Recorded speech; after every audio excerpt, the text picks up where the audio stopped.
This podcast is proud to be part of the TalkSport Fan Network. TalkSport. Powered by fans. Knock, knock. Ooh, who's there? A Boost Mobile expert, here to deliver and set up your all-new iPhone 17 Pro, designed to be the most powerful iPhone ever. You call that a knock-knock joke? This isn't a joke. Boost Mobile really sends experts to deliver and set up your phone at home or work. Okay, well, it's just that when people say knock-knock, there's usually a joke to go with it. Like I said, this isn't a joke. So the knock-knock was just you knocking? Yeah, that's how doors work. Get the new iPhone 17 Pro delivered and set up by an expert wherever you are. Delivery available for select devices purchased at boostmobile.com. Terms apply.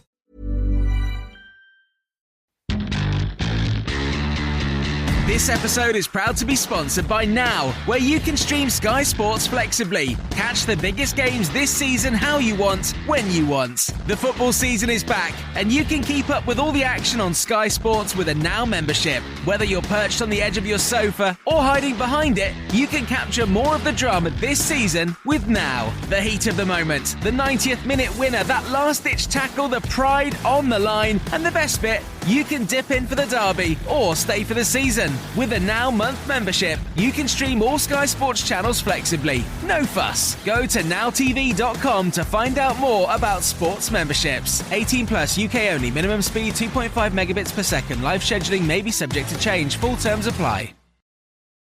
And welcome to our new 1875 B9 podcast, Stories of the Blues. Over the next few weeks, months and years, we're going to be linking up with former players, staff, fans, anybody that's connected to our wonderful club. Nico is always one of the counsellors, the style counsellors, as is Chris, as is our legend today, Ian Clarkson, because Clarky, we're going to be dipping in and out with various stories over that period of time. So Ian, welcome to Stories of the Blues, mate. Hello, Gabby. Good to see you, Keith and Chris. All good, and ship shape and Bristol fashion as ever. Professional, on time, absolutely 100%. It's only a minute late. What I love about Clark as well, he's got the greatest music taste of any blues player, and he's also the greatest piss taker. Yeah, definitely. Here's Johnny. Here he comes. Oh, quality. Clarky, Ian Stewart Clarkson. Born in 1970 on the 4th of December in Solihull. Briefly, let's talk about you before we get into stuff, because I do want to mention about one or two things that are current today at Birmingham City. What do you want to know, Gabby? Talk me through it. Oh, where was you? You were born in Solihull. Your upbringing, school. Obviously, lived in a road, Greyford Crescent, just off Castle Lane, so either equidistant between Ice Rink and Alton Station, somewhere sort of halfway between there, really. Went to Chapel Fields Junior School. It was a cracking little school down in Alton. And then pre-Monk's Path being built, mate, we used to get on the 893 to Tudor Grange. There was quite a few of the roads in Alton then. I went to Tudor Grange or to St. Peter's, but back in the day. This was when, this was before Gavin Carney and Jack Grealish put St. Peter's on the map. This was when, Tudor Grange reigned to Jeremy Bates, the tennis player, and me. About it, really, I think. But it was a really, really posh school, wasn't it, Tudor Grange? Yeah. It was the poshest. Well, for me, to be fair, anything was posh coming from Kingshurst. But Solihull School was posh, Alderbrook School was posh, and Tudor Grange was really, really posh. Yeah, well, Gabby, I like to move in exalted circles, mate. So, Did you do any ice skating, by the way? no, I used to go and watch the Solihull Barons all the time, though. Yeah. It was a fantastic part of my childhood, that, from sort of, I don't know, 12 through to about 18. I used to watch the Barons all the time. That Chuck Taylor, Dean Vogelsang, Theo Bazana kind of era. It was great to watch. I thoroughly enjoyed it. And how did your path to Birmingham City take flight? Obviously, this was sort of pre-academy era. So, yeah. Also, I was playing for the district, the county. My Sunday team, we had a good Sunday team. I think 7 of our Sunday team got taken on as apprentices at various clubs. Got to 14, I was training with Blues and Villa at the time, but then in 14 you had to make a decision, and Norman Bodell, the late great Norman Bodell, was sort of head of the youth department at that time, and he said, we'd like to sign him on a contract at 14, which I duly did, which means I could only train with Blues, and it was back in the day. They never used to sign like now. They'll sign sort of 15 or 16 for a squad, won't they? But they never used to sign 6 or 7 of us, and you go in and train in the holidays. You play with the year above or the year below, and have the occasional friendly. But it was great. So, contemporary, my age group would have been Paul Tate. He was the same age as me. Year above would have been sort of Simon Sturridge, Mark Yates, and a couple of years above would have been sort of John Frayne and Kevin Ashley, really. So, that was our sort of era, and it was good times, mate. We're going to be going back to the 1990-91 season a little bit later in the podcast, but let's just reference, before we get on to stuff that's gone on today at Birmingham City, what was your Sunday League team? Who were they? North Star Rangers. Got we ya. had a lad called Darryl Burgess. He's probably the best known of the lads that Yeah. who played for it. And Matthew Fox as well, who played for the Blues. So we had a decent team.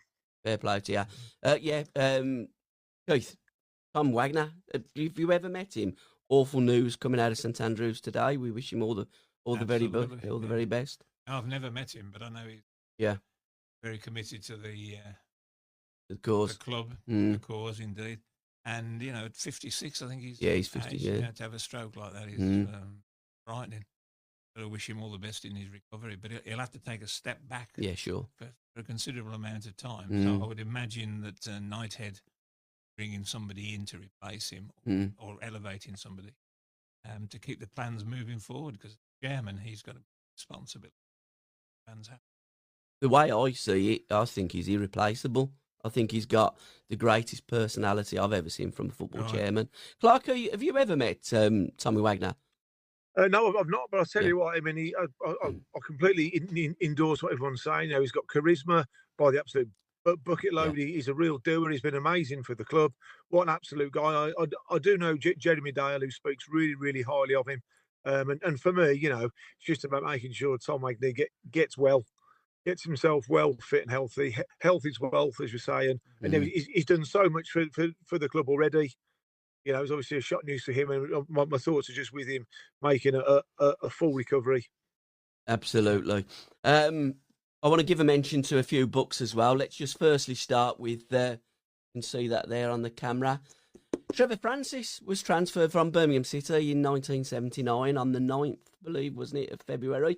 There's a book, 1 in a Million, written by a genius not too far away from us, Keith Dixon. Bit of Trev. Yeah, well, there's quite a lot to say about him. Yeah.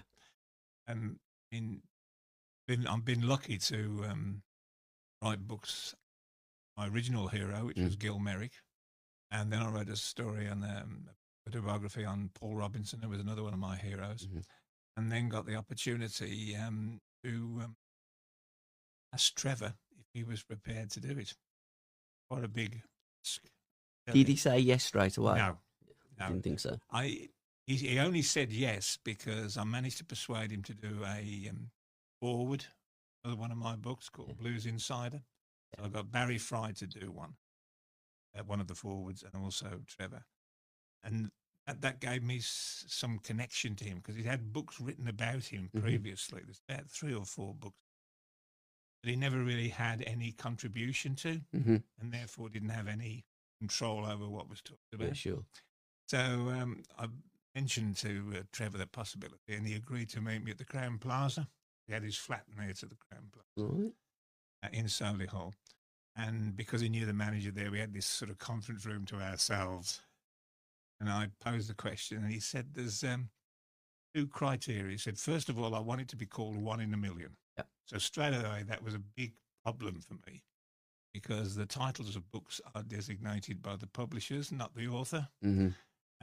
He wanted it 1 in a Million to reflect his devotion to his wife, and also his favourite singer's song. Right. 1 in a Million. I can't remember the name of the singer, but Clark, who's that? Not on my radar. No, neither on mine. Not on mine either. But it was big to Trev. Right. And Absolutely, yes. And the other thing that he said to me, he said, not going to be any personal stuff. Yeah.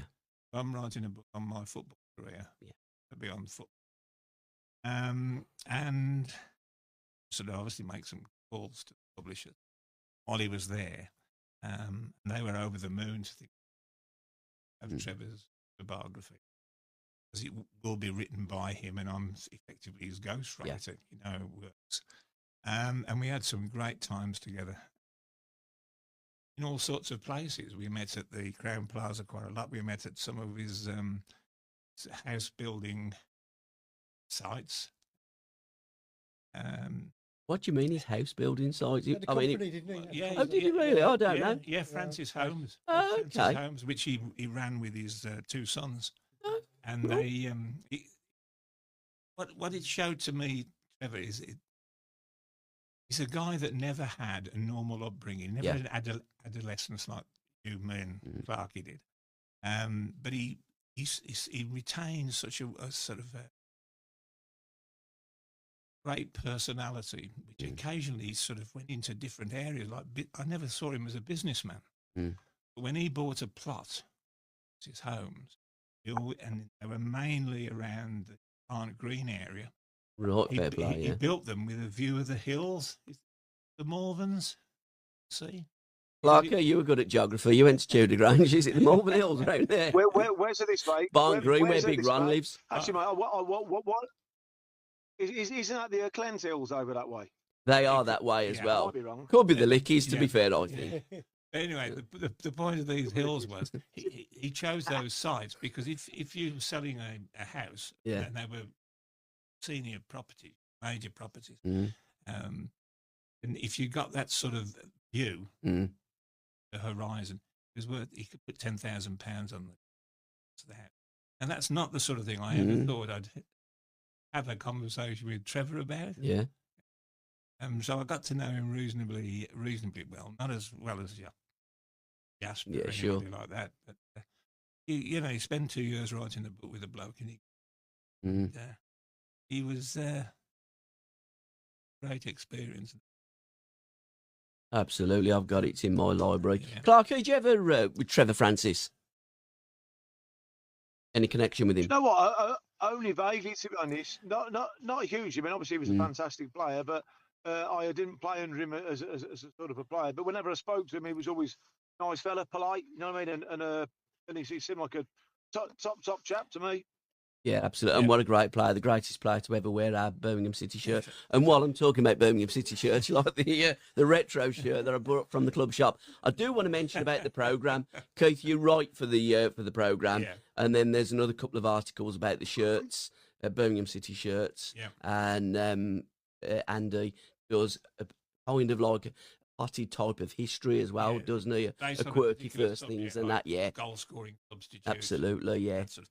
His knowledge is phenomenal, and I think that programme is the greatest programme that we've ever had at our football club, and I think there's so much positivity, and I just love the Patrick gear that they're selling at the club shop as well. I was down there last night, but it was too wet to buy, it'd be soaked, and there's no bleeding eating in this studio as well.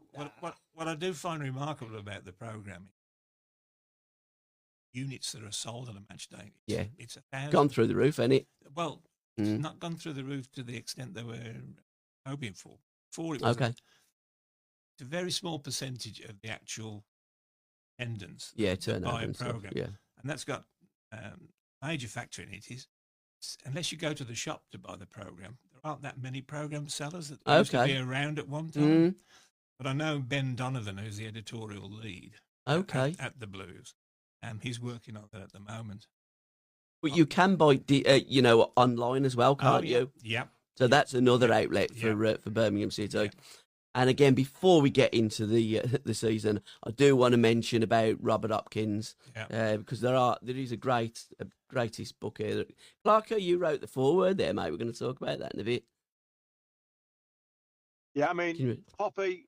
I mean, what an absolute legend. I mean, I'm looking at him. I played with him. I watched him play. I played with him. I went on holiday with him. I drank with him. I trained with him, and went on lots of socials with him, and played for the old boys with him, and watched Blues with him. So I was really privileged to spend time with him. Yeah. A friend of mine, a really, really good bloke. One of the most uncomplicated people you could ever meet. You'd see Hoppy, go to the football, have a pint, watch the Blues. No edge to him, but also what often gets lost is what a terrific player he was. Yeah, he was. He played for Manchester City Blues, West Brom, Villa. He played for some good clubs, and he was a very good player, I think. But as I said, blue nose through and through, and just a really, really top bloke. I'm lucky enough to have called him one of my friends. Yeah. What- Well, me too on a different Yeah, sort of level, course, yeah. obviously. But I like the fact that he always stand up for himself. Because at one time we were talking about doing his book. Yeah. And I went and I think I mentioned this. Yeah, to we you. did. Yeah, years ago. Went and had a conversation with him and explained how he'd have to be honest about everything. He sort of pulled back after about 20 minutes. He said, How honest? I did. I've got to be honest, he said. And I want to be honest, he said. It would cause so much grief, whatever he meant by the word grief. I don't know whether it was the actual word he used, to so many people that I'm going to say no. Yeah. But there was a thing that Hoppy told me as well, and Clarky will know about this. It was linked to the 91 preparation. Mm-hmm. And you were all at Reading University in the halls of residence, weren't you, Clarky? That's right. And, yeah, absolutely. Yeah. And Great place. and Lou Macari called 4 of them together. Yeah. Apparently, that was Hoppy, a guy called Phil Robinson, Simon Sturridge, and Dean Peer, and told them that there was 3 places starting lineup, and what they had to do was run round this track. The first 3 round the track 4 times or whatever it was. Yeah. They would have those 3 paces. Apparently, Hoppy told Ari what he thought. Didn't participate. I think he walked rather, and because he ended up as the unused substitute. So he had his, because Macari was all about sort of fitness, wasn't he? And oh yes, he was one Ian. Yeah, very much so. I mean, it's like every gaffer, isn't it? Some players like him, some players don't. But for me, Lou was good for me at Blues and at Stoke. But you could get different viewpoints from other players, I guess. But I sort of concur with that. Then I think there was a secondary run-off between Dennis and Sturridge for who was going to start as well. So, right. Yeah. Was you all there, the players, watching the run-offs, or was it, Yeah. I know, yeah, very much so. Yeah. What was it like? Look, this is an era before mobile phones, isn't it? So you have to find ways to entertain yourself apart from scrolling through your phone. So there was lots of. It certainly sharpened you up a little bit. I can tell you that. You getting in the morning at whatever time you got in at, and you had half an hour to kill. As you can imagine, and nothing was off limits. Nothing was out of bounds. The banter, as you'd call it, was fairly lively. But he was teetotal when Macari. Who was? Yeah. I mean, Lou's advice was he liked to gamble, didn't he? So he'd often have the sporting life out, and he'd have a crack at the horses. But no, very much so. He didn't like having a drink at all, Lou. So maybe he was ahead of his time. Because one of the things you mentioned earlier as well, Ian, was about the pre-academy days. Because that 13-man squad, apparently, there were 6 came through the apprentice and YTS schemes.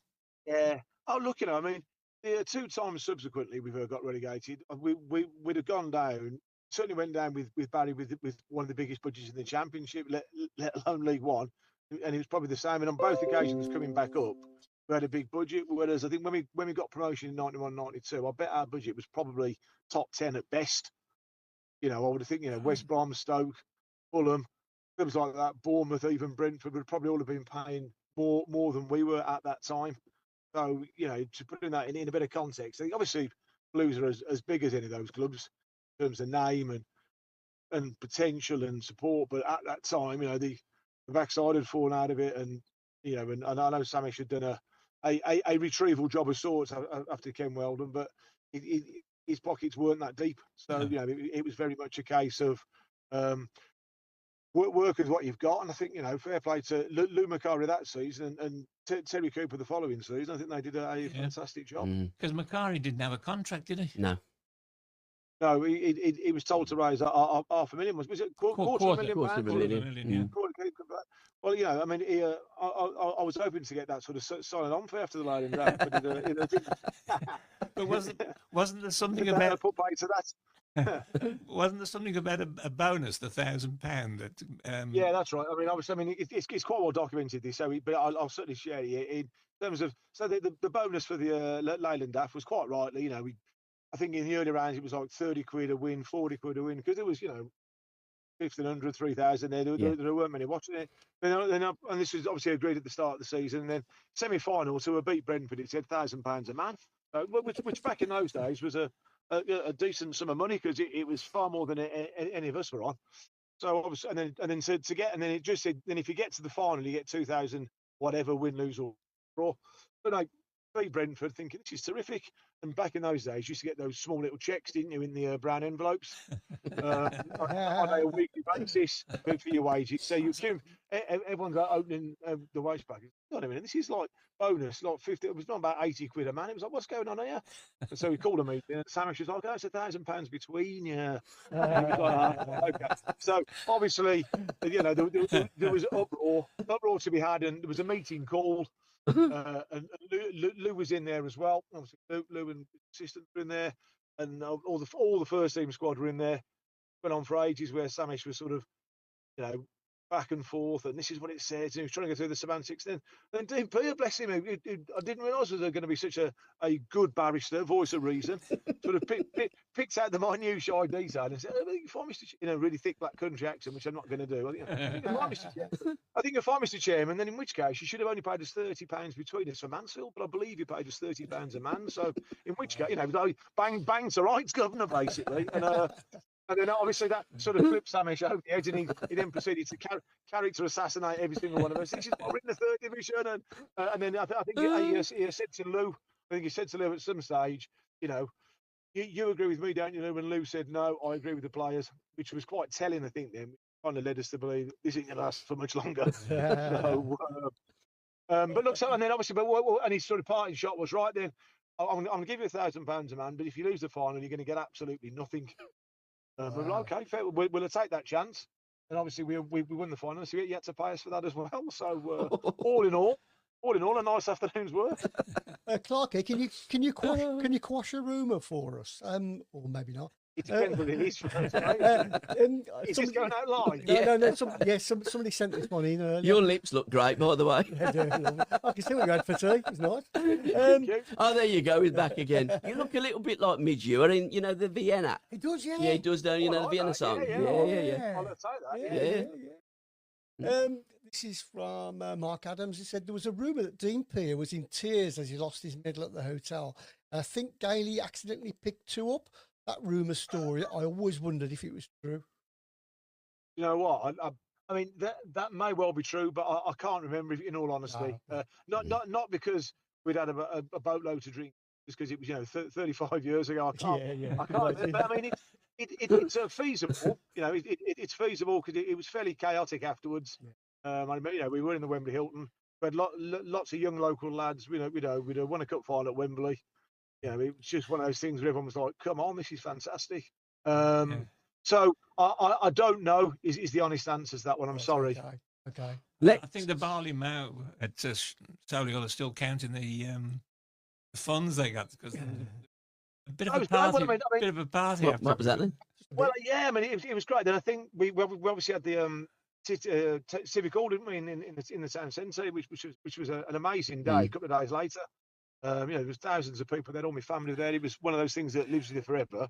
And I think when we'd finished there, we almost went back to Solihull, and the gaffer of the Barley Mow, it was called Danny at the time. It was a top fella, but it was like a non-singing pub. You know, it was one of them places where you back in the late 80s, shirt and tie, bouncing on the door sort of thing. But suddenly erupted into sort of keep right on. I think it was a Sunday night, and I thought, blimey, people singing in the Barley Mow, we really have it the big time. Absolutely. So yes, good times really. Were all the players in the Barley Mow, Clarko? I'm not sure. I mean, I think a fair portion of us were. Yeah. I'm not sure. Not everyone. You know, it's like anything. Isn't it? Yeah, sure. Quite a big age difference between some of the lads, but I would think at least 55 to 60% of the squad was certainly in there. What was it like going for a night out with Tatey, Oppie, and Gailey? Oh my. Guessing it was a little bit tasty. Oh, well, I mean, to fair to Gailey, he wasn't a big drinker. To fair to Gailey, Right. you know, he sort of drank rarely. But obviously, you know, if you went out at Gailey, there was never any problems, was there? So it was a big lad. Yeah, look, you know, I mean, it was a good night. Was had by all back in the day. You know, it was of its time, wasn't it? Really, you know, late 80s, early 90s. It was always good fun. There was always plenty of lads out and about, whether that be in Birmingham or Solihull, generally one of those two. And it was good, you know. I mean, you often see lots of people. And I mean, I liked it because I knew lots of people from school, and it's where I grew up. So you know, when I was out and about, I'd always see lots of people that I know. Which, to be fair, had its pros and its cons, really. Mm. In terms of pressure, you know, sometimes you might have lost, but I'm still going to go out, not to celebrate, just to sometimes as my off switch. Because that's you know, always been a bone of that's contention, hasn't it? difficult. So Yeah, I mean, it's like anything. You know, Mm. if we lost 6-0 at home, which I don't think we did too often. Well, if we did, then obviously you show some common sense and you're not going to go out. But if you've had a game and you've might have lost 2-1, 2-1 somewhere, and you've got a pre-arranged evening out with somebody, then I think, well, you know, I'm probably still going to go out back in the sort of 80s and 90s because, you know, bear in mind we were sort of 19 and 20. And then actually, it was the sort of thing you do. And for us, you know, it was often I'm going to go out, but we're not going to talk about football. I'm not going to sit at a sort of a desk all night, moving the salt and pepper pots around into positions and things like that. You know, I'm gonna go out and have a bit of a blowout or whatever, and just forget all about it. And then when it's back to work, I'm back to work with my football head on, really. Absolutely. Let's go back to the beginning of that season because I mean it was the worst season that we've ever endured, isn't it? In our history, I think so, yeah. we finished 12. I know. So, but it started off like really good, didn't it? Do you know what? Unbeaten in the first 12. Yeah, I mean, I think we didn't we win 4, then draw about 8 or 9 on the street? Yeah, we won the first 4, and then we drew the next 8. So in 12 games, we were unbeaten. Yeah. Oh, look, you know, I mean, I think that was Dave Mackay's here, wasn't it? Yeah, it was, yeah. Dave, we always played some decent football under Dave Mackay, and Bobby Ferguson too, and you know, both of them are no longer with us now. And Bob's, you know, attention to people. He couldn't quite get his head round Bob that he'd been working with Terry Butcher, Eric Gates, Paul Mariner, Franz Tyson. And all of a sudden, he came to Birmingham, and we weren't quite as good. It was, you know, so. Can you not do that? Well, actually, Bob, no, I can't. To be fair, mate. But look, so we were always on the edge. I just thought we had a good team, but you know, and as I said, you know, fans were quite rightly, you know, because 5 or 6 years ago, we were in the top flight. So, you know, fans were still, what going on? There wasn't much cash, and we just couldn't quite get going. Could we? You know, we kept having sort of full starts, and then yeah, it was. Look, I mean, it was fantastic to play in. But you know, you look at it now to how it was then, and the sort of finances available, and Blues is always has been, always will be a big club with fans who tell you what they think. Whereas now people go on social media, then they'd go straight down the Alton 7 or the Highwood and tell it to your face. So you know, it was, which is fine. So you know, you just have to put up with that, don't you? Really, and look, you know, I mean, there were some good times. I mean, I remember, I think there were also, as you said, you know, you can't disguise it. You know, probably underachieving. Yeah, certainly underachieving for a club of our size. Although for the budget we had, we were probably underachieving it. Yeah, and we had some really, really good players in them days, didn't we? And in that season, and in the 3rd division in that year, there were some good teams. I mean, Stoke were in there, Fulham. Reading, okay, not so much now, they're falling up, but Huddersfield were in there as well. Bournemouth were in there. Swansea were in there. Bolton were in there. So it was a competitive, like, 3rd division back in those days. It was. I mean, you know, I mean, as you said, there was always some difficult games on the horizon, and you know, against established teams with senior players. I think Keith mentioned final that year there was 6 or 7 people under 20 or 2021. You know, and sometimes, you know, we're going to have to bed these. It was very much it's sink or swim at that time, right? You're playing. You know, there were also a fair number of young lads who did have game, only played. ClickUp just solved AI's biggest problem, and it's saving 4 million teams from productivity loss every day. Unlike ChatGPT and other AI tools, ClickUp converges all your work into one platform, so your AI super agents have full context to prioritize tasks, execute workflows, and draft documents instantly. Teams using ClickUp finish work 30% faster and cut meetings in half. Try ClickUp for free today and get 15% off AI upgrades at clickup.com/podcast. That's CLICKUP.com/podcast. So, you know, it was very much a case of squad was small. There was only two subs in those days. So squad was smaller. And there were people coming and going, and there was, and I think we spent 70 grand on Carl Richards. Yeah, we only had 70 grand to spend. You know, and things. I know else did coming in. I think, you know, Eamon Dolan came in. Yeah. You know, Eamon Dolan, bless him, he was a lovely fella. And so we had people coming in. It always felt a bit sort of hodgepodge, if I'm honest. Dougie Bell came in from Shrewsbury. He had an absolute performer against us. And then, yeah, I think we paid 50 grand or 60 grand Dougie. So there were lots of sort of people coming in at various times, and we were thinking, right, we're going to kick on. But that season, obviously, they've got sacked. I think they came to Cambridge. Yeah, got both 3-0, didn't we? Sometime in January. Yeah. And then Lou came in, and actually we had a really good run under Lou, but then I think we got to the Wembley final, and I think he then decided, well, I've made the quarter of a minute, probably not going to make the playoffs, so we started rotating the team around a bit. People were like, you know, if they want to play, we're out. So that's how I remember it, really. I do remember, which, and I know Albion got relegated.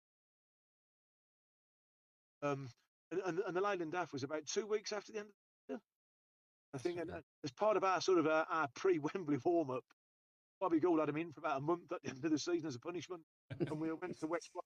We went to West Brom, and we beat them about, I think it was 5-3. I think we beat them. Yeah, and they were fuming the whole game. They were trying to kick lumps out of us, and they were effing and cheffing, and Bobby Gould was not good enough. Yeah, so I mean, I was thinking we've got half a chance against these. So, Keith, your memories of that season, because you've been in and around the football club, and a couple of years after, Triton, your company, sponsored the shirts, didn't they? We did, yeah. I mean, one of the things I think about that season, I'm paraphrasing Mr. Clarkson here. Yeah. In one of the articles, I did an article with Ian in Day in the Life. Yes. For the Old Blues magazine. Yeah. And quoting him, I think Ian said that season was the rebirth of the Blues. Yeah, I think it was. 100%. Yeah, you're right. Yeah, no, I think I did say that. Yeah. Yep. Oh, did I say it and you? I probably nicked it, mate. I've never said anything originally. You would be good. Hated it. I probably took all the credit. I'll give mate. Yeah, I mean, you're right. We reached the lowest ebb ever. Yeah. Won at Wembley, got promotion, so we kind of kicked it back up again. Yeah, yeah. And I think that was the memory for me, that it was the rebirth of the Blues from such a dire situation to come back like that. And it was the one thing I remember, which was linked to the final, was that John Gale had a bet with Samesh Kumar. Oh, yeah. Scoring the winner. Did he really? Yeah. And what he had to do, and he did, of course, score the winner. He did, yeah. Clarkie's cross, wasn't it, from the free kick? But header on, but what a kick it was. What a goal. Great goal. And was it 86 minutes? 84th. Was it 84th? Yeah. I'll do my research. But it was a long 6 minutes. But he had that bet. Samesh Kumar accepted the bet. Did he pay out? It paid out, and he had to. He can have to again, wouldn't he? He had to get a top of the range Merc car, and he gave him the full use of it for a weekend. Was that it? That was the bet. I thought he was going to say he gave him a top of the range Merc car. No. I mean, it was a valuable goal. I mean, look, to be fair to Samesh, I mean, I know, we take the mick out and got the bonus, but I mean, see, when Ken Weldon left, we really were on our knees. So, he did come in and, in fair to him, they did put some money in, didn't they? And it was when his business collapsed, really, that it all went belly up for him. But, he did put some cash. He put some cash in, and, he was he wasn't shy, to be fair to him. But there you go. I picked him up, Who? Samesh Kumar. Yeah, I picked him up from New Street Station, and I took him down to St Andrews, and I knew who he was. And I said, because he asked me about Birmingham, and I said, yeah, I believe a Pakistani family have bought this and are destroying this football club. he proper back in his seat. He said, what do you mean? And I said, no, I'm only joshing with you, mate. I know who you are. And, we had a good conversation. So he paid me off, and then he spoke after. But I found him to be a nice guy. I worked at the Blues when Ken Weldon was there.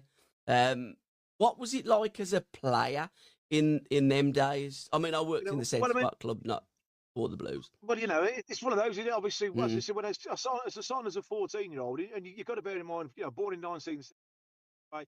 The majority of my sort of childhood was watching the Blues in the top flight. We were Browns and Colin Todd, lots of great players. And if we did go down, we got promotion pretty straight away. So, and when I signed in '84, I thought I'd be signing for league club, and then obviously started going into training and things like that. And looking a bit tatty, that's tired, and a bit old, And then obviously the club, the tendency started dipping down, and you could see, and and then it was just the player sales, wasn't it? Yeah. And anybody, I think Dixie was there when I was an apprentice. So but anybody, Whitten, Dix. And anybody who they could get a fee basically was sold, really, weren't they? It had got to that stage just to keep the club afloat, and you were looking from afar, and you when it's 16 and 7, you don't think too deeply, if I'm honest. Just thinking, well, I'm coming in, playing football for Birmingham City, playing for the youth reserve team, fantastic, it's great, and then but then you start looking ahead, thinking, well, could have even half a chance, and then it's and that's how football works, isn't it? You have to be very selfish, don't you, as a player? Because it is all about you. It's your career. And if players are sold, it's an opportunity for you. And grab it with both hands. Of course. I think, look at that youth. There was a left winger, didn't we, called Ronnie Morris, if you remember him. He probably played about 11. So we signed him rather than Lee Sharp. But to be fair... Yeah, I've heard that story. Compared to Ronnie at 16, he'd been to the School of Excellence, if you remember at Lewisham. He was England Youth International. He was that sort of, used to live Hall Green. He was a cracking player, Ron. And at that age, he was probably, well, there wasn't much in it between him. But he was probably slightly ahead of him.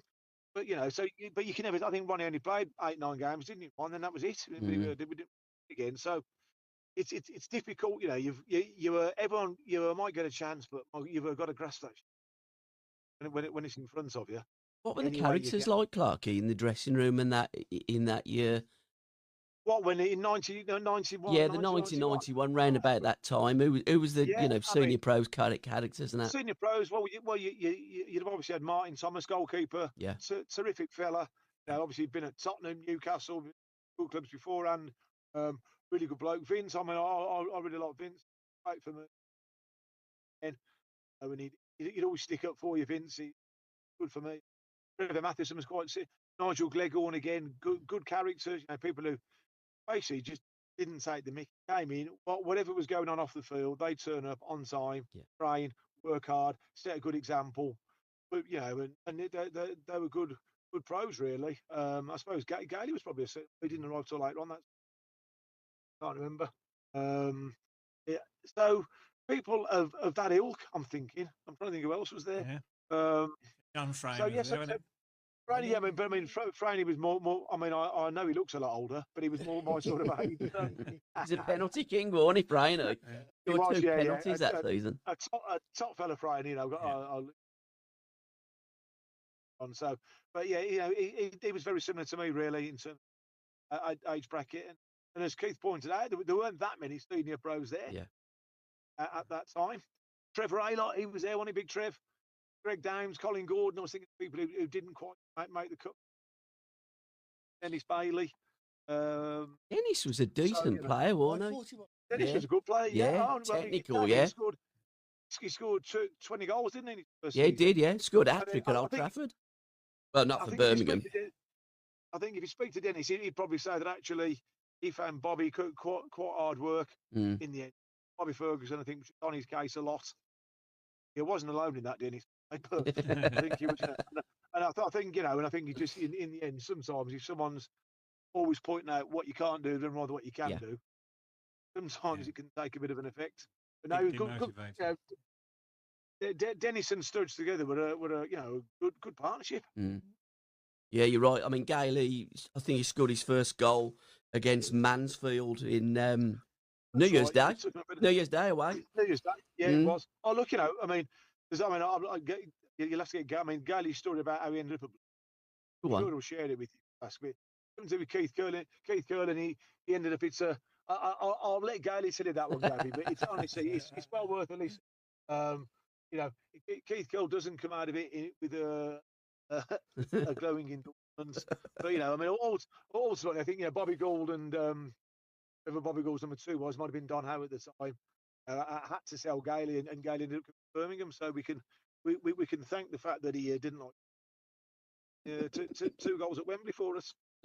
I just wonder while we're talking another reference to one of Keith's books, 150 years of Birmingham City. It is the best Birmingham City book I've never read. Because I mean, I look at the pictures. I'm not very good at reading, but it is. I mean, if you flick through, it's a coffee table book, and it goes literally through the 150 years of Birmingham City. So, Keith, briefly before we get on to the Leyland our final, and it's also referenced in your Birmingham City's 50 greatest matches as well, forward by Clarkson. Talk about your new book and how long this labour of love took you. Floor's yours. Took me a bit longer than I expected. Yeah. Because typical blues, the book was due out. Where are we? 26. So it was summer 25. Yeah. But of course, we suddenly found ourselves in a cup final and looking for promotion. Yeah. So the manuscript that I'd presented was rejected effectively by the publishers by saying we're not bringing a book out in August 2025 without reference to the cup final, which could have been a victory, and of course, and promotion turned up. That meant I had to spend more time and rewrite some of the book, which was it's quite difficult when you've sort of had a major project, you put it to one side complete, and then suddenly it's back in front of you, and you've got to sort of find out, well, where are the rewrites? And of course, in that meant that we had a new chapter, which was promotion at the first time of asking. So that was nice to put in there, obviously. And then we had the record number of points. So it was great. Also, at that time as well, the ladies were doing particularly well. So they were up for a potential promotion, didn't make it. But we were able to reflect that in the book as well. Because that's what I did with the book. Yeah. Is I tried to translate because I'd met Jeremy and John Clark, because the book was never official, because according to John Clark, for it to get... Who is John Clark, by the way? Sorry, John Clark's part of the leadership team with Jeremy, under Jeremy. Yeah, got you. And he looks after the fan experience. It's his responsibility. Which I think is brilliant these days. Yeah. That guy that plays all the records, absolutely bang on. It is. Yeah, he's done a great job. And he said that for it to get the official label, who of the leadership team would have had to read it from start to finish. I think it's a little bit of an understatement. Jesus. But that shows the sort of level of commitment they have to producing product that's right for the club. Yeah. But they did buy 500 copies, thereabouts, according to the publisher, and they sold out. Good. But it's the first time we've got something about the women actually documented, which of course was one of the things the new owners wanted to promote. Yeah. And there's also a chapter on the academy, which again has never really been put into a book. Is our FA Cup winning escapades of the women. Yeah, it's like all in in there the as well. book. So Yeah. again, I've got it, but I haven't read Yeah, through it. It's all in the book because And Europe as well. I've got a signed program with all the players, apart from Eni Aluko. right. Yeah. The point, what the book gave to me, because when you get a golden opportunity like Mhm. this, when the publishers are saying, want you to write a book on 150 years, I didn't want it to be an encyclopedia. I didn't want it to be factual. I wanted it to be exactly as you're using it at the moment. Yeah, dip in, dip out. It is a coffee table Yeah, book. it It is. doesn't stand on a bookshelf. It's on your coffee Can't. table. Fucking And you open it up, and then you can go to page 142 and 143 and have a double page spread on a guy called Ian Clarkson. Well, you read, You know what I mean? Oh, Yeah, 2-page spread. How did you get like 2 that, pages good on him? What it is, Ian, what it is, because it's my book, I was able to use a lot of the stuff that I'd done before, so I got permission to do that article you did for me in my time at the Blues. Oh, right, yeah, okay. For the magazine, so it's Lovely, yes. There's some really weird things in here, though. Go on. Things about the worst thing that he preferred long sleeve shirts. That true, I did Clark? like a long sleeve shirt. Yeah. To be fair, I do as well, and did. It feels like a proper football shirt. Yeah. If you know what I mean. So, Can I just? I did like Go it. on. Yeah, hang on, Keith. I'm not wearing gloves or a base layer, mate. It's just like a long sleeve shirt. Yeah. Hold on, I've just got I'm a not wearing point a here. snood. I'm not wearing a snood. Yeah. You know, with the shirts, can some players wear long sleeves and some players wear short sleeves? I'd heard years Yeah, I ago. mean, he always, at no, that was just Arsenal, Arsenal. I think Arsenal. Yeah, that was the Arsenal thing. Wasn't it? That was their. Yeah, whatever the captain said, you all Yeah. that. You know, but Yeah. obviously when I was at Stoke and Northampton, same. You know, wear long or short sleeves. Got ya. Whatever your preference Yeah. was. I'm not sure what it's like now. Whether as many people wear long sleeves, I don't know. But I mean, it always feels like a proper shirt, doesn't it? With long sleeves. And it's amazing what you've just done, Yeah. because that's what the book's supposed to do. Yeah. Stir You debate. you just pick something up and it stirs, a conversation like you've just had, which is driven by the book, but not about the book. Absolutely. It's about football. It's about memories. It's all that. Mm. He also is very disparaging about the 92-93 Triton shirt. I thought it was great. It's Donny Mixture shirt, wasn't it? What's it like to wear that? It's so popular now, isn't it? It's brilliant. Yeah, the paint splash.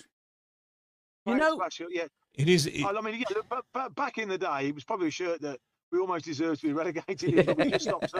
We changed it with about 10 games to go, which kept us up. Still had Triton showers on the front though, mate. Yeah, that was good. It was a tremendous opportunity, but that was a couple of seasons after what we're talking about now. But so the book, for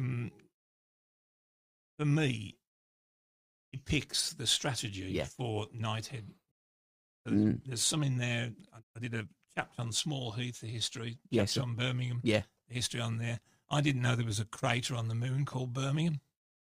No, I know there's 4 golf balls, but I didn't know there's a crater on the moon called Birmingham. Really? Yeah. You know, it's things like that. And Shepherd took a golf club, didn't he, and whacked 4 balls on the moon. Yeah. I don't know. You start delving into this thing, and it does become a labour of love. There's no question about it. What was the most quirkiest, maddest thing about that crater named Birmingham that you discovered and put in your book? Quirky thing about I love quirky stuff. Yeah. Yeah. Is there anything that really stands out? There's not about the crater, no, I don't think. No. There's nothing quirky about I it. mean, One of the quirky. To be fair, Gabby, yeah. I mean, the fact that there's a crater called Birmingham is quite quirky. Yeah, it is, yeah. No, it is. I'm not about other stuff. I'll tell you what, I like quirkiness. I'll tell you what you do find out when you start researching things like that. For instance, trying to establish Birmingham, because everybody sort of acknowledges Birmingham, but doesn't really external people. Okay. They acknowledge that Birmingham exists, but it's sort of, shrug of the shoulders. Birmingham, they don't really understand what it's about.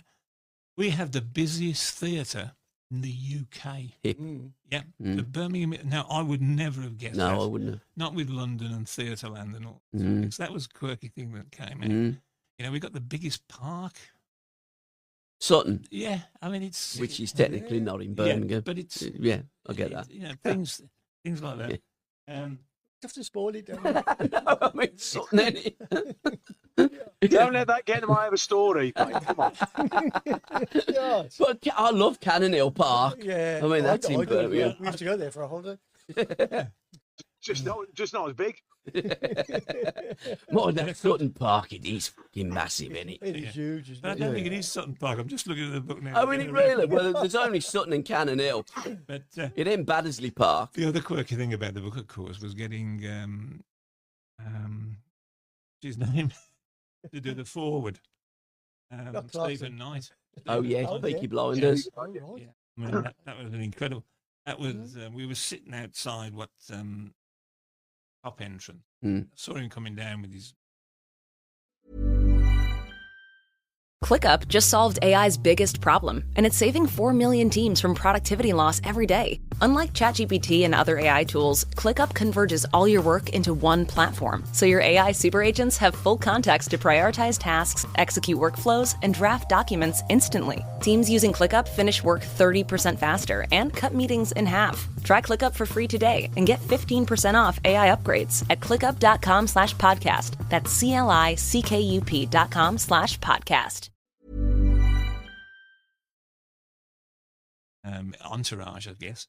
And I've always said to my kids, when you get an opportunity, take it. Say yes first. Yeah, And if you don't absolutely, like yeah. it, then say no. Yeah. So and I was with two of my eldest sons, and it's a case of, hey, go on then, Pop.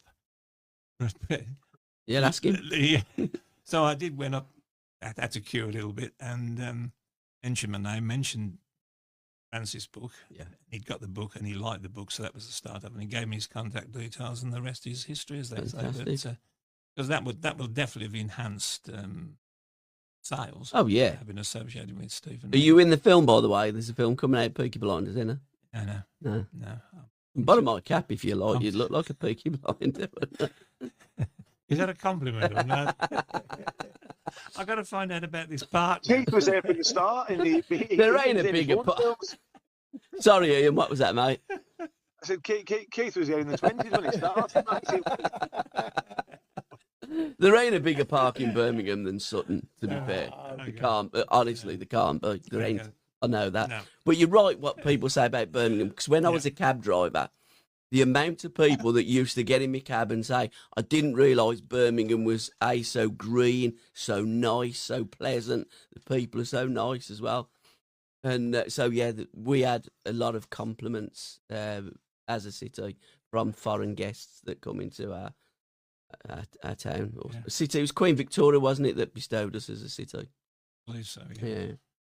Fucking educational, this is, Clark. Not bad from a kid from Kingshurst. It does say. I tell you what, yeah, but Kingshurst is Solihull, mate. North Solihull, but it's Solihull. Yeah, I know, but we needed a visa to get into the southern part of Solihull. I think. Keep them fuckers out. Actually, it does say I that Southern think Cop. where I live, was described as a suburban buffer zone between the wealthy south and the less wealthy north. It's called Shelton. Gabby. Halfway on the 71 route, basically, as it was. Yeah. you used to think it was bandit country, then you come to Chamsley. That's basically. Yeah. And I thought, to be fair, look, I mean, as I said, it was about 10 stops on from me, wasn't it, Chelmsford? So there's, we were sort of outside the ice rink, and about 8-9 stops on, we were in the White Hart. Yeah.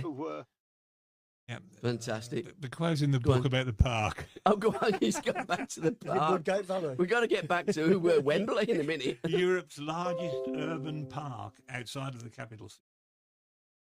It is Sutton Park. It is Sutton. Yeah, I was gonna say, on Google it says Sutton there's Park. no bigger park. So Wembley, back to 1991. 26th 20, of May. yeah, absolutely. Clarky, what was it like? We've had your preparation from Reading. In fact, if Hoppy would have run as quick from the watering hole to the bus, he'd have probably got a game, wouldn't he? Oh, look, it was. I mean, I think Lou had his team set in his mind. Yeah, of course he did. Yeah. And I think it would have been great for Hoppy if he'd have played, because massive Blue fan, like everybody, and for him that would have been probably his. I know he played in the Premier League, or top flight as it was then for times, so he scored goals, but I think that would have topped it off for him. So it would have been nice if he could have got on. What was it like the day of the 26th? Getting up at Reading University. I mean, it was it was good. I mean, I think It was, we were young, so you weren't as accessible then, which is why I'm sure this is who did it. It took us away. There's no phone, so we weren't ringing up all the time. We were just focusing on the job in hand. I think it was quite relaxed in the morning. Just woke up low key, did a bit of breakfast. And Ready knew it was probably just toast. Just some breakfast. But then I do remember coming on the bus to Wembley Way. And I think obviously in those days all the fans were sort of by the bus, weren't they, going through it? Yeah. And you were thinking and just thinking there were so many people that you knew. I know him. And then also it was like, bloody hell, there's a lot of people here. You know what I mean? It was just like this is big. And then I think we sort of went out early, did like a lap round, and it was. Yeah, and I mean the whole day just felt really positive. And I think sometimes it helps having not played there before because you don't really know what to expect. And everything just clicked, didn't it, for us? And before the game, when Gailey is an imposing character when he wants to be. And I know in the tunnel, he was giving people the eyes in the tunnel and whatnot, and which is, but it is a valid part of football. And going into it, I think Tranmere fancied themselves because I said they finished above us in the league. They got promoted a week later, didn't they? Yeah. Hard though it is to believe, Tranmere were actually better than us at that time. I think they found. I just think we completely took them, by surprise because we just played incredibly well, created chances, worked hard, closed down their sort of danger, and now in the end they changed from trying to play just to smashing it. They put 4 people up front, punched it, which was very un-Tranmere-like at that time. Although having said that, with Jim Steele's elbows going through the back of your neck, it was always a challenge. But look, the game itself, 2-0 at half time, you were thinking we're almost there, not quite, we're almost there. But you know what football's like. They were a decent team back then, and then when they got one, you could feel when you were playing. When you're playing in games, you can tell ebbs and flows. Does feel that tide turning a bit. You got to 2-2, and for about 10 minutes we were sort of hanging on really. We got us a second win, didn't we? And as you said, Gailey scored that goal out of nothing, which was amazing. And then you had something to hang on to. And I don't really think after that Tranmere had a chance, did they? They huffed and puffed a bit, but I always felt comfortable at 3-2. So it was just an amazing day. What a day! As you said, if you'd have said to me, Gabby, when I was talking, lad, season ticket going down with my dad every week, like loads of kids did. All my mates at school, you're going to say, well, you're going to make your debut against Villa at 7. You're going to capture them to promotion at 20 and 21, and you're going to win a Wembley final. I don't care what level it's at. I don't care what level it's at. I was playing for Blues. Yeah. So, and as Keith said, sometimes you have to say yes and worry about, and you just has to be a chance with it. And then for me, that's it. I've ticked all my boxes, and I can still dine out now. I've been involved with Blues from the age of watching them from the age of 9. Season ticket in 78, 79. Actually 8. My maths isn't very good, mate. I went to Tudor Grange. So 78, 79. I've obviously played. I was in a journalist for the Post and Mail, so I used to cover them for the journalists. I think I played for the old boys in my 20s, 30s, 40s, 50s. 30s, 40s, 50s. I did some coaching at the academy in the past. I'm still there on a match day sometimes now. So they've been a massive part of my life. And it's just, I was talking to my mum about this at the weekend. How big a part of your life Birmingham City is. So, I'm very privileged to say, well, I played at Wembley. And, the amount of people I saw there and who'd been through that journey with the rest of us where, my God, this is dreadful, we're in Division 3, finished 12th, but then all of a sudden, kind of come from nowhere, everybody came out of the woodwork, didn't they? And in a good way. And I don't mean that, I mean in a great way. Yeah. People who quite rightly had enough because they've been let down so many times by the Blues. Hang on a minute. And when I say the rebirth of the Blues, that gave people a little bit of hope again. And then to back it up next season with the promotion was like, actually, you know what? The good times could come again.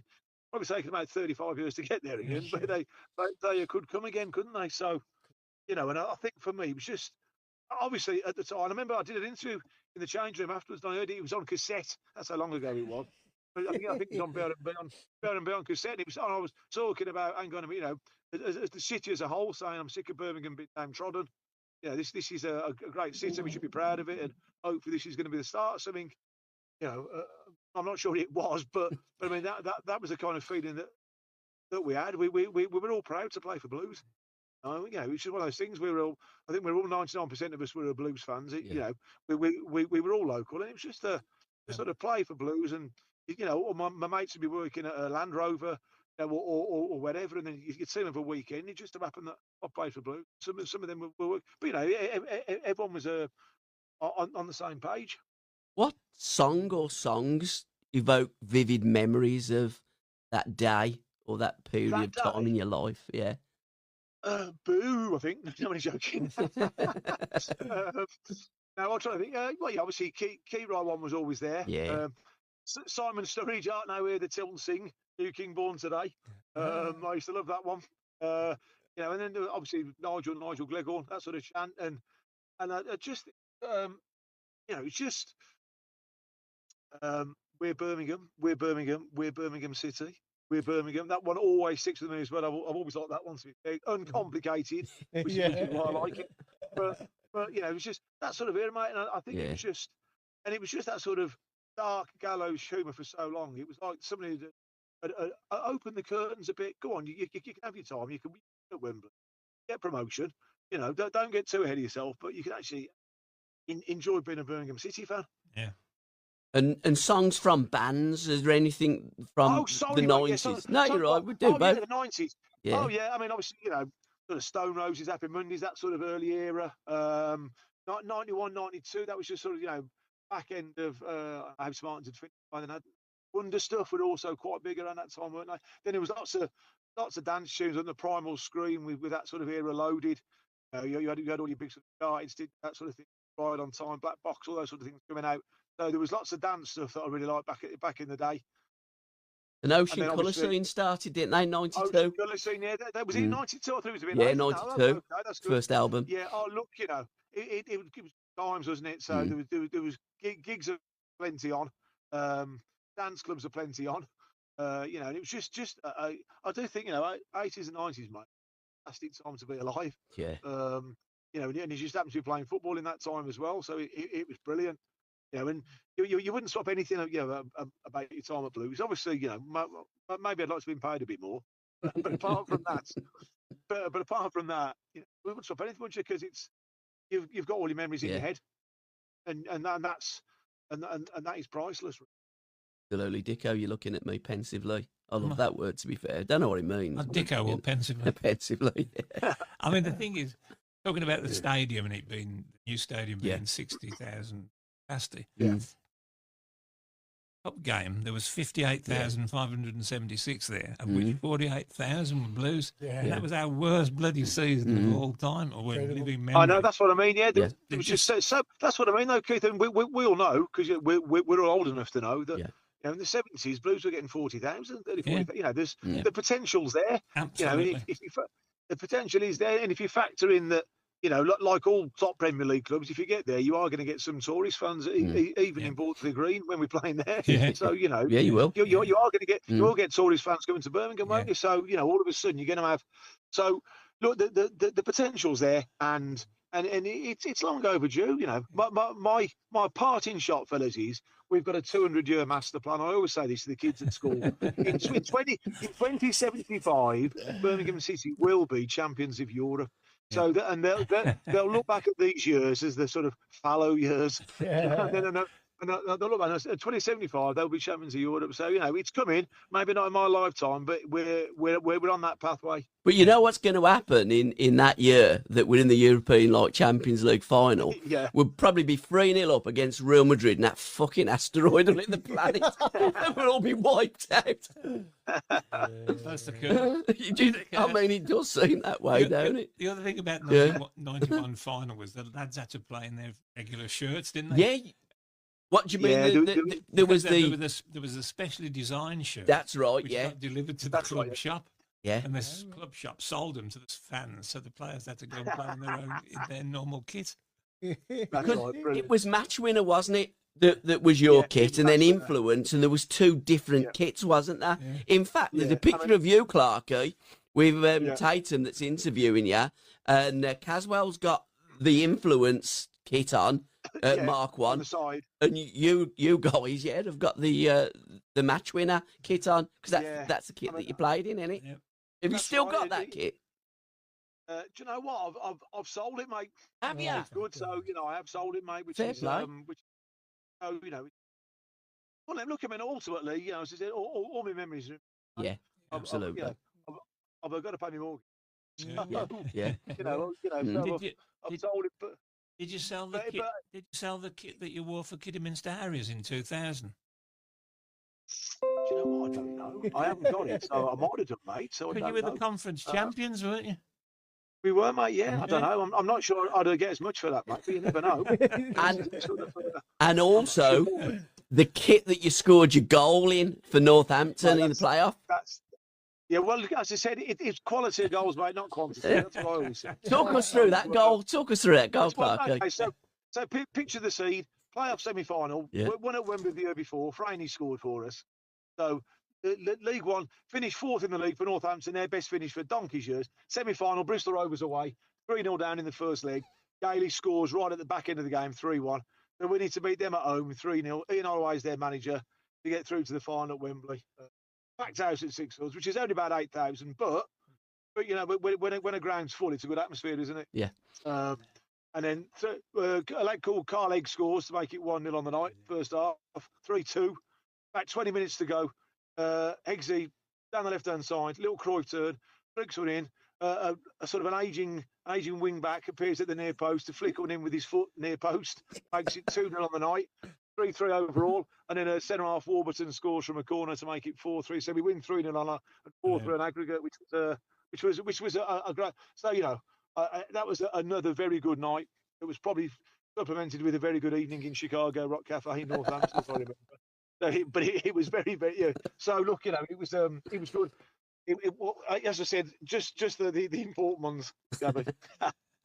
Fantastic. Something like that, anyway, mate. Yeah, something like that. Nico, you've closed your book. No, I've closed the book to open another book. Fantastic. This is a book that's again. It's a black book and all. Ian Clarkson.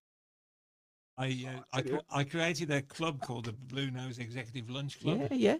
I remember that. Yep, and you were the first ever guest on the 10th of February 2004, and I got the visitors book. Blimey, don't you look young? Yeah, and you were our first guest, Clark. You've got hair as well.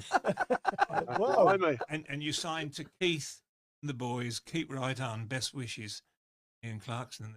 The distinctive thing about your writing, Clarky, that you make a circle when you dot your eyes. Still do that. There we go. Yeah. I'm not quite sure. It's that school in the Gabby was talking about. It's creativity.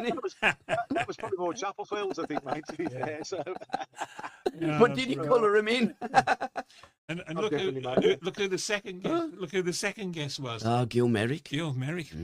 That was his first Indian move. I'm in good company there, mate. Yeah. I like living here. He's terrific. Wasn't he, so? You've always been very supportive to my initiatives. Are you still doing it, by the way? Your luncheons and that? Because there's so few of them anymore. Yeah, it's true. But no, it's and alive as well. Yeah. As we get older. No, to tell you this, mate. As I sit here in the car park, there are other supermarkets available. Just for the record, I'm gonna have to go and fix my lad in about 10 minutes. Honestly, you crack on, mate. It's been an absolute blast and a scream. I've really enjoyed I've pissed myself laughing. I mean, it's been great. And we're both on with Daz tomorrow, aren't we? We are, mate. Yeah. So WM. If you're not bored senseless already, mate, you get another fix tomorrow, mate. So yes, there you go. Yeah, brilliant. I'll close another book. Oh, fantastic, Clarky. Can I thank you for your time? You're an absolute legend, mate. And we will be meeting up again, talking some more stories of the Blues. Yeah. Fabulous. Cheers, Chris. Cheers, Keith. Thanks. Thanks so much. Cheers. And you got lovely lips. He said that twice, Ian. Back off, mate. I'm getting slightly concerned. I mean, he's only human after all. But yes, I'm getting slightly concerned, mate. Yeah. Right. See you later, gents. See you later, mate. Cheers. Appreciate it. Cheers, Clarky. Oh, wonderful, Keith. It's been an absolute blast. We have a right laugh doing this, don't we? We do. We don't know what we're going to talk about. We just put little notes and We just go off at tangents. I like that word. Have you got words of the week, by the way? Have you got a word of the week? No. I've got one, yeah. Hurrah. To go home. Yeah. You know what? The Magic Roundabout done that, didn't they? They did. They used to finish that, didn't they? Time to go home. Good night. Time to go home. Time to... What was your favourite kids' cartoon kind of like thing, Keith? Can you remember? Andy Pandy, I think. Was it really? Andy Pandy, Flower Pot. Yeah. They sung songs, didn't they? The Flower. Let's go to San Francisco. They? Although it wasn't the Flower Pot Men, but it was the Flower Pot Men. It was, yeah. Right on that note, we're off. Yeah, if you're going back to Twycross Zoo, and I'm going to Bartley Green. No, that I just come from work from Edgbaston. Right. Took me fucking hour. Right. Are we still going, or have you finished it now? You've done everything well, Mrs. Brown, to get us airborne today. You were shitting yourself, weren't you, to be fair, before? I didn't think it was going to work. Yeah, it was going to work. I've got my new PC down there. Well done. Yeah, good show. Well done, everybody. Cheers, thanks for watching and listening as well.